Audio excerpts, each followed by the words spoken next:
afternoon. Thank you ever so much for coming to hear this talk. When we were approached by Health Europe to come up with a theme for the talk, we thought we would look at behaviour change through digital.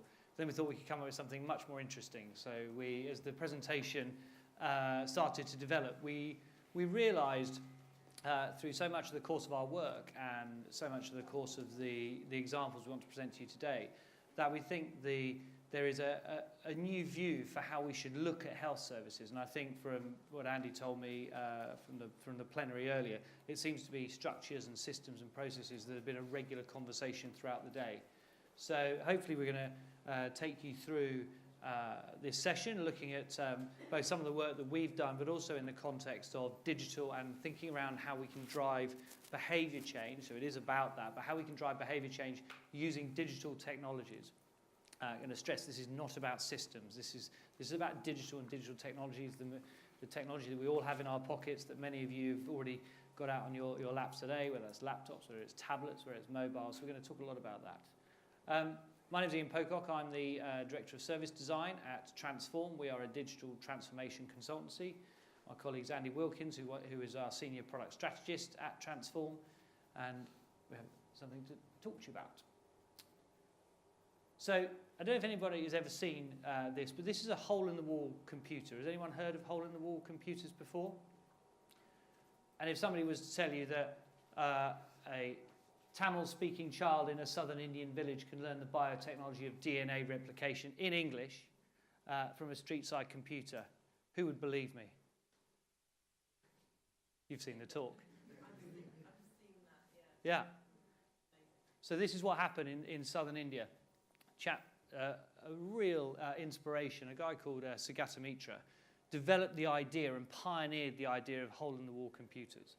And what he did was he said, I wonder if people can teach themselves, children can teach themselves specifically, using computers, not having teachers, just using each other and using the internet and using connected technology.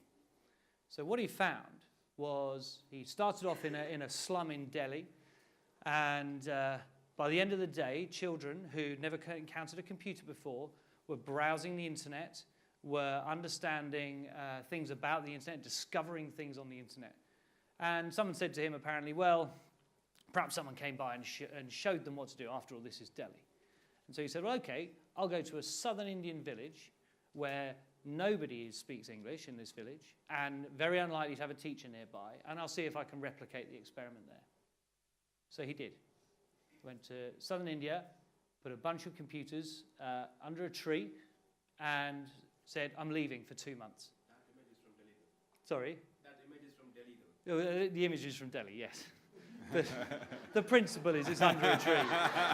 Very good. Very good. It's hard to find a large enough image of Kalashram where he was. So, but what he did was he went down there and he said, right, I'm going to go for 2 months. And I'm going to come back. So he came back after 2 months. He tested them before he went away, and none of the children, everyone got a 0, of course, on the test, which is what you would expect. So he came back after 2 months, and they said, well, we've understood nothing. And so he said, well, okay, well, how long did it take you before you worked out that you couldn't understand about the replication of DNA? Well, we haven't given up. We've looked at it every single day. So you've looked at this every single day and you haven't got a clue what you're looking at and you can't read it. And one of the children said, well, apart from the fact that improper replication of DNA molecule causes disease, we haven't understood anything. So what's the point of telling you that story? He concluded that schools as we know them are obsolete. They're not broken, they're obsolete. And I think we've got a very interesting conversation now at our time in health services to think about the same thing. The health service headlines every day will tell us it's broken and the world, it's not working as it should do. Actually, I don't think that's the point. The point is we are looking at a system that was designed for episodic care, that was not designed for lifestyle conditions that are causing most of our long-term conditions, lifestyles that are causing most of our long-term conditions and resulting in our poor later health, which is costing the NHS all the money. And when we think about it, we think that as Abraham Maslow said, a man with a hammer sees everything as a nail if that's his only tool. Well, for the NHS, the hammer is money.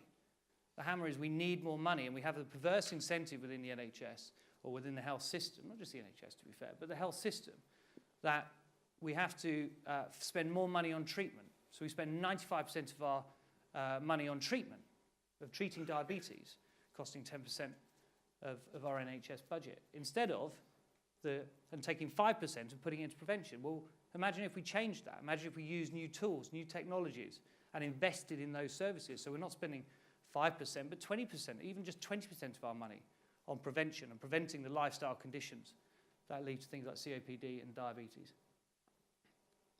And the fact is that the money is diminishing, the money is running out. Old conditions being caused later in life that's costing so much of our money, when actually using things like mobile technology, looking at interventions that can change behaviour much earlier on in the process. We'll talk to you a bit later about a tool that we've developed for Public Health England, which is specifically designed for 40 to 60-year-old adults, designed on the premise that if between 40 and 60, that's your chance to change your behaviour, change your lifestyle, so you can prevent those conditions coming on. The investment that's been made in that is a really small amount, but a huge number of people have consumed that product. So this is my man with my older man with long-term conditions, smokes a lot, Gandalf. We stand there in the health system and say, you shall not pass to the Balrog, but everyone forgets that the Balrog dragged Gandalf down into the abyss, because you can only stand there for so long trying to fend that off. When we look at the cost of type 2 diabetes on the NHS, 80% of diabetes is type 2 diabetes, and mental health on its own costs £77 billion to the UK economy, roughly the size of the structural deficit in the UK.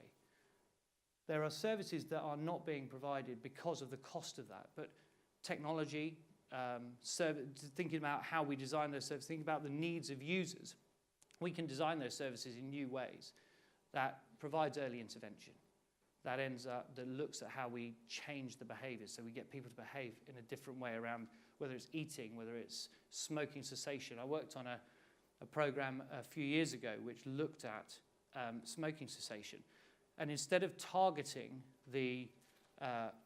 people that smoked, it targeted the influences of people taking up smoking. So it was aimed at much younger people, so try and reduce the number of people taking up smoking. And it looked at those trends. So it identified that roughly the same number of people were giving up smoking as taking it up. So if you could actually reduce the numbers taking up, that's where you would have your effect. And that was a reasonably successful program. It was called a social influence model. And everyone's recognised what the answer is. I mean, even the 5-year forward view talks about what the answer is. But I think the challenge is, how do we get from where we are today to the world where we are investing in prevention? And one of the biggest challenges, I think, at the moment is that it is focused on people delivering these services. We work a lot with CCGs, work a lot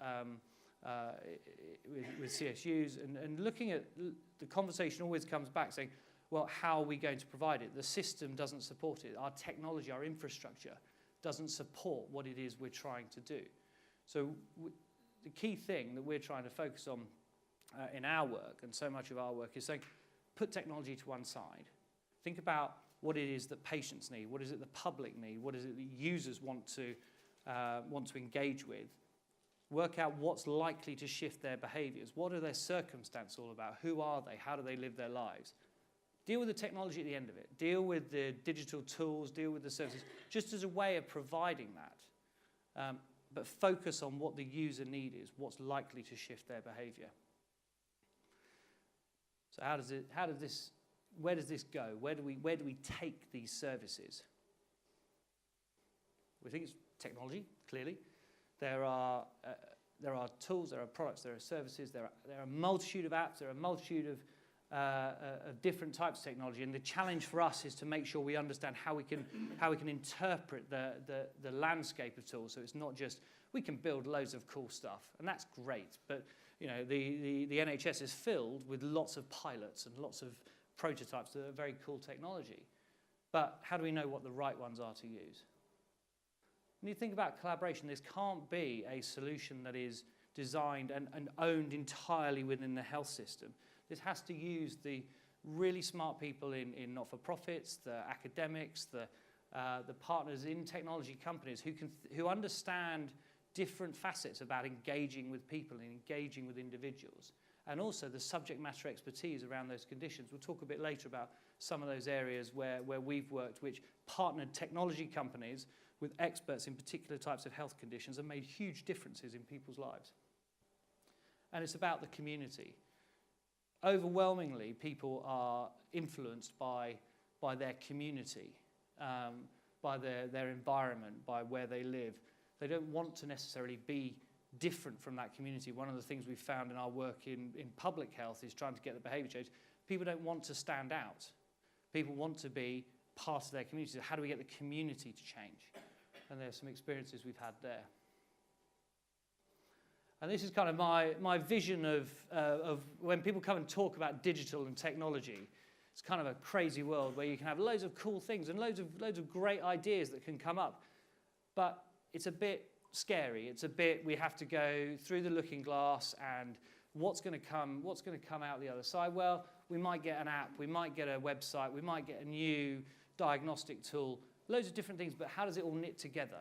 And I think that's one of the great, one of the things that the technology has not done well, or technologists have not done well with the health system, is we haven't looked at how you piece that all together in a systemic way. How does it actually serve those that are trying to provide the care on the ground and deliver benefits in terms of patient care on the output, but also help those who are delivering the services to provide better ones. So I think part of the challenge of technologists or technology and design, is to think about how you bring those different disparate parts of it together to make a much more effective outcome.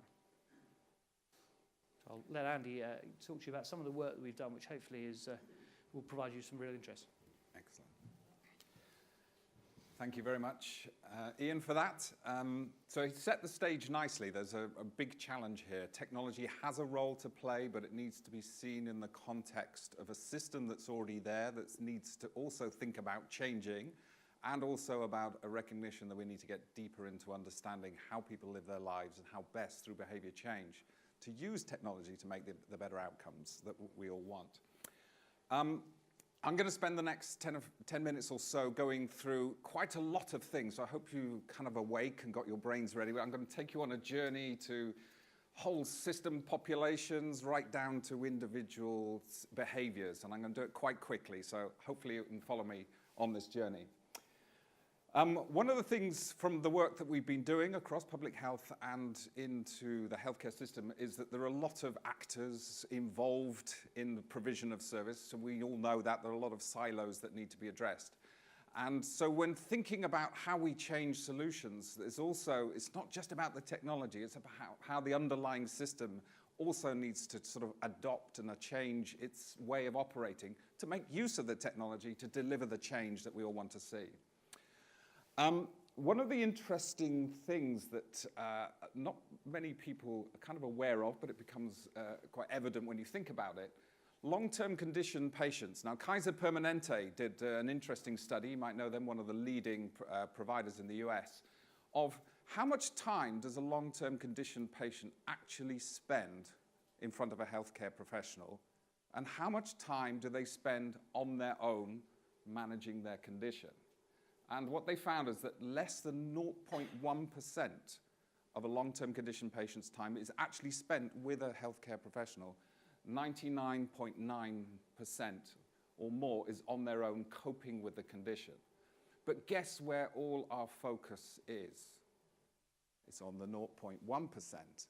Health is delivered, managed, achieved by how well people cope in the 99.9%. And that often is white space for the healthcare system, but a real opportunity where digital can step up and start to play a role in helping people in that field.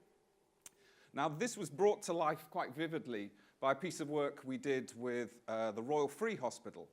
And they wanted to understand, how do patients flow through our system? We looked at it for outpatients, not inpatients. How do they flow from the moment of referral to the moment of discharge? What is the journey they go on? And what does it feel like to be a patient through our hospital outpatient service? Because we want to do some work on realigning and doing some development of outpatients, but we've got an internal perspective where we want to shift things along to make things work for us economically. But what do patients think? What do they need? So what we did is did a deep dive survey with a number of patients to understand what their journey was through from referral to discharge, largely through the hospital, a lot of appointments, either one-off or people coming for many appointments.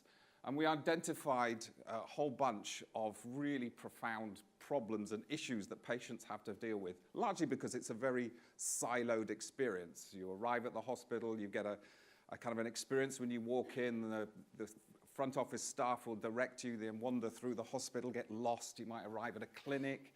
Where do you go? How do you have to sit there often for an hour or two, and then the parking meters run out. And when you follow patients through, you get this sort of horrendous story, especially if they're multi-long-term condition patients, because this is going on in parallel now. So you build up this very sort of painful journey that patients go through, that once understood provides some sort of context to how that could be supported. However, this is what the hospital thought was the sort of key journey. But when we interviewed patients about what really matters to them, they talked about managing and coordinating my appointments. They talked about the relationship with their doctor and their care team and how that gets sustained beyond the consultation. They talked about walking away not understanding their condition, not understanding their treatment, to be able to manage their own condition or activate their own support networks. They talked about being able to manage their condition in the context of their life. What changes do they need to make, not only to diet and lifestyle, but if they're working or they've got relationships, how do they deal with these tensions? Carrying out ongoing tests and obtaining ongoing supplies and support for queries or emergencies. What we found was over 400 unmet needs, and many of them sat in this space. But when we asked the same questions to the hospital staff about what's important to patients, what do you think, clinicians, consultants, front office staff, they came out with a list of things. Many of them were important, but what was very clear is that, as Ian was saying, if you've got a hammer in your hand, everything looks like a nail.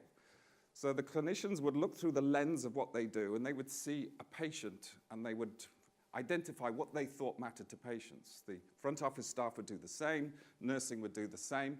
So you've got this picture of what the hospital, who works with patients every day, thought was important. And then we put it against what patients said, and it was like chalk and cheese. The people who work with patients every day did not come up with the same sort of needs that patients expressed as were important to them. So it really shows the value if we're going to start making significant headway, not only improving how outpatients works as a function, but how we support patients on their long-term condition journey. It really needs this outside-in view. And we know that over 40% of the outcomes to do with long-term conditions are to do with how well patients support themselves, understand their conditions, and adhere. There's a crying need there for support, and we think digital is one of the areas that can really start to provide people with support around that journey. But again, it can't be atomized bits of support. We need to start thinking of this more holistically to help patients on this ongoing journey. So we know that we have multiple silos across multiple functions, all doing a fantastic job in the most difficult of circumstances. But if we don't start to think about how patients flow and how we manage these handoffs and how we help patients through these journeys, then the possibility of new technologies is not going to be realized unless we start working in a more joined up manner. And I would argue that understanding how patients flow through what their experience is a really important insight into thinking about how we tackle this challenge, or else we start doing this kind of alignment based on what our internal perspective is without really truly understanding what gives the best experience for patients. So what we've basically pushed forward is a term, I don't know how many of you are familiar with it, called design thinking. It's a new way of thinking about problems. Now, most people start here. They come up with some ideas. We have some brilliant ideas about how to do X, Y, and Z. Let's do this. Let's build a business case, and off we go. When we look externally at how successful that way of doing things is, here's an interesting stat for you, and it's not just in healthcare, it's across all industries. Over 90% of new services, products or services, fail to achieve the outcome that was hoped for them, 90%. And the reason isn't that people aren't good at developing stuff. The reason is they never truly understood the nature of the problem they were trying to solve. So the key to really understanding how to do service transformation is to go right back and understand what is the nature of the problem we're trying to solve. How is it experienced? Who are the actors involved and what are their angles on this? Let's understand that problem space in all its dimensions. Let's then break that down and define what are the potential solutions that might solve some of this, that then allow us to think about how we would generate an idea that we could bring to life, that we can then prototype and test quite quickly so we can get some feedback and learn, and maybe we need loops around a couple of times to understand what works and what doesn't, till we then have something that we can then roll out. So this way of thinking, this kind of design-based thinking, lies at the very heart of trying to understand what the nature of the problem is and how best we move forward to solve it. How many of you are familiar with the behavior change wheel? Some of you. This is another interesting tool to think about. As you've probably been hearing in the news about economics and after the crash, guess what? People don't behave rationally. They don't make rational decisions in the way that we sort of assumed and hoped that they would. They're very irrational. In fact, people make decisions in all sorts of irrational ways. And so some interesting work has been done by Susan Mickey at University College London to really pull together all the behavior change insights and research and formulate an overall kind of behavior change model that helps us think about how people make decisions. What's the weaknesses and the biases in their psychology that allows us to start to create services that connect with and understand that rather than have services that miss it. So the three key areas is capability. Has the person got both the psychological capability? Do they understand? Do they know what's being asked of them? And do they have the physical capability to carry something out? Because we need to stage some interventions to support that. So the capability is one. Opportunity.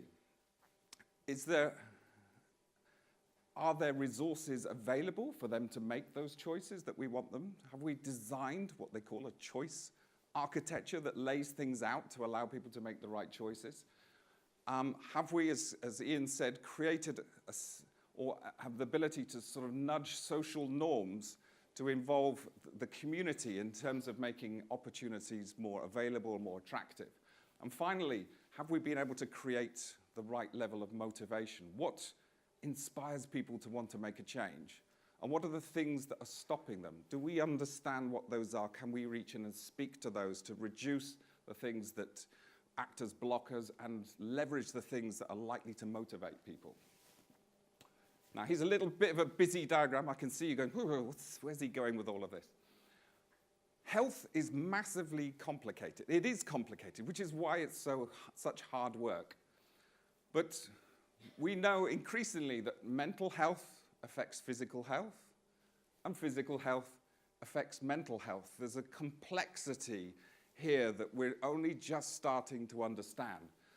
And people exhibit a whole bunch of behaviors that we're interested in. They're moving ones, they're consumption ones, eating, drinking, addictions, and mental health behaviors. And these behaviors are often related and interconnected.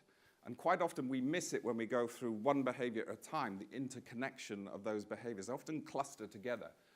But these happen in the determinants, the contexts of health. So where people live, what access to resources they've got, whether in healthy relationships, whether they've got finance or not. These all then impact on the sorts of decisions they make. It gets quite complex. But we do and are able to do a number of tests, and we do screenings, like the national health checks. There's a number of other screenings that start to identify when people are exhibiting risks that indicate poor health.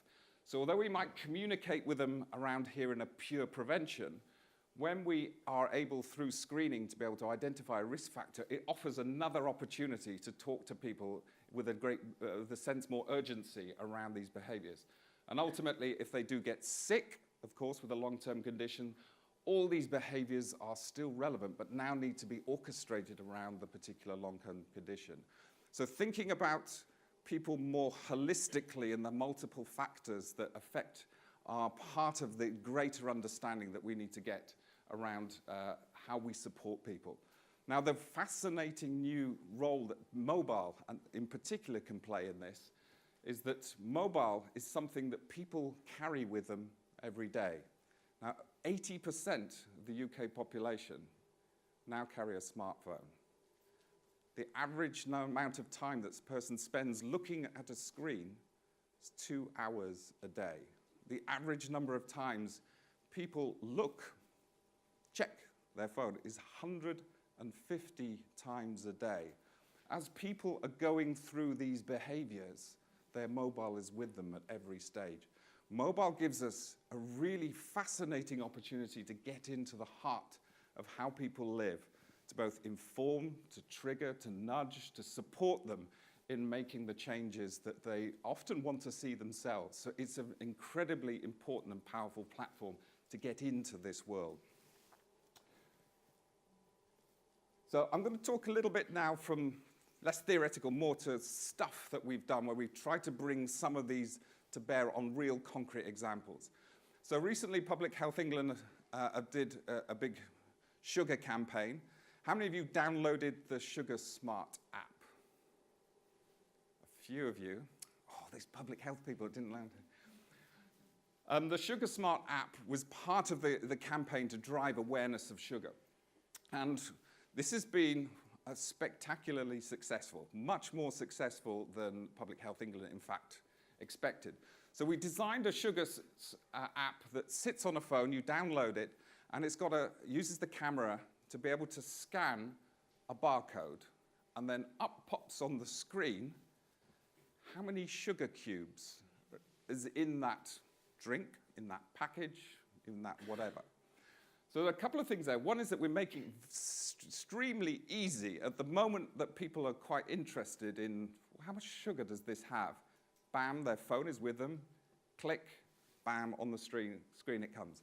And using the currency of sugar cubes, which is a very visual way of seeing how much sugar rather than how many grams, and what does that mean? Sugar cubes have a very distinct impact. People can see that. 2 million people, 2 million downloads of this app to adults and children who became sugar detectives going around. Oh my God, oh my God. And in it, we built a share function so you could share that. Did you know that? I'm going to share that. So we turned essentially 2 million people into sugar detectives that went, oh my God, new relationship with food or drink they never had before, and the possibility to share it into their communities, to share this news. So a fantastic example. David Cameron had the Pepsi-Cola and a whole bunch of others knocking at his door trying to get it shut down. Actually, the food industry got quite upset about this. But that's a sign of success, that food industry upset. Smoke-free. I'll tell you a little bit about some work that we're doing very quickly on smoke-free. Smoking is one of the really interesting areas. It is in some ways quite a discrete habit that we can tackle as one discrete habit. Now, I don't know how many of you are familiar with the smoking stats. There are about 8 million smokers still in the UK. We have local stop smoking services available, but the catchment area that they exist in is only available to about 5 million. So there are 3 million smokers who are not even the catchment area of local stop smoking services. another stats for you. 40% of those 8 million try to stop smoking every year. Do you know how many are successful? 4%. 4%. It takes an average of 14 quit attempts to stop smoking. It is hard to stop smoking. So what we did with Public Health England again is saying, well, you can just provide an app that tells you to stop smoking, but that isn't going to get into the heart. Smoking is hard. So we went and worked with Professor Robert West, again at UCL, as it happens. UCL seem to have quite a, well, UCL, Robert West and Susan Mitchie are actually married, which is quite interesting. Didn't know that. But so Robert has designed the behavior change program that sits inside local stop smoking services. So he's done a lot of academic work in terms of how do you create and script a transformational journey to help people manage stop smoking. So we got from Robert, with his collaboration, the behavior change techniques, and then we codified that into a journey. Pre-quit, helping people to figure out why they want to stop smoking, the nature of their smoking habits, so be able to collect that and understand that. Certain things that you need to change in your environment, making a commitment, that making it public. These are all techniques that Robert identified that we've codified into an app journey that helps people prepare for their quit. In fact, there's more work done pre-quit than there is in the quit. Quit itself becomes an important day that you communicate, you can get various people to support you on that journey, and that first day and the first couple of days are the key ones to help people in their quit attempts. So by capturing their daily patterns of smoking and what triggers there are, we've been able to start thinking about how you script something that will prompt you and trigger you and support you through the difficult moments of your smoking journey, that then allow through the coming 28 days a daily support that gently tapers off as you make success, with weekly check-ins and reviews, very much mirroring some aspects of local stop smoking services, but this time with you continuously to support you. With the option of an SOS, so you can tap that and contact your favorite friend, or possibly even in the future into local stop smoking services. Very rich, very integrated, the opportunity to take local stop smoking or stop smoking advice out to 8 million people in a way not been able to do before. Now, I'd like to finish off with how are you? How many of you have taken the quiz, the How Are You quiz, as part of the One You campaign? Again, a very small number of public health people. So we've been instrumental in working, again, with Public Health England on the How Are You quiz that sits within the One You campaign. And again, we were there not only to do some of the digital design and support, but also do the behavior change thinking about why would you do a quiz and how would you create a quiz experience? So, One You does its big TV campaigns. There's only One You. Come and do this quiz. People come to the quiz. And what we had to think about was, how do you design a quiz that just doesn't sound like public health being all pointy-fingered at you and telling you, how do you draw people into a quiz? So what One You did was get people to think about the notion of One You as being important, get them curious enough to be able to come into the quiz. And then we structured the quiz, not with how much do you smoke, how much do you do, how are you? How do you feel right now? To get people to think about themselves right now. How are you in terms of what do you want to change? What's important to you? Something about you. These became really important things to get people to reflect upon it. So when we could go and give them their results, we don't just say, you smoke too much, da, da, da, da, da. We can put the results back in terms of how they said they felt and what they said was important to them. So yes, we did the questions around these behaviors, but they all led to a set of results and a narrative scripted around each individual, depending on what they said, to give them personalized results in the context that mattered to them.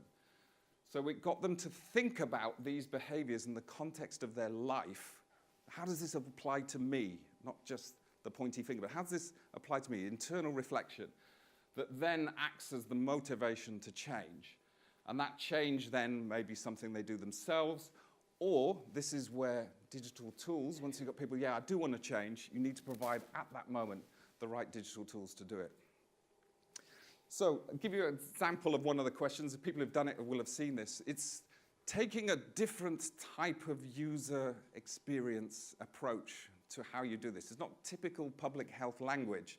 In fact, the health policy people got quite jittery about some of language here. But making it really easy, talking in the language that people would use every day. This came out of the research. It needs to feel real. It needs to feel like the language we'd use to talk to each other. Really knackered or full of beans. That's a different way of speaking, but and doing it on a slider as well. So it's very simple. You don't need much digital expertise to be able to understand and navigate your way through that. And guess what? We've had over 1.1 million of these completed. Way exceeded Public Health England's expectations, over 4 times more than they expected. This is massively rich data, self-reported data about how people feel, what they're doing about it, where their health behaviors are, which are largely coded with postcodes.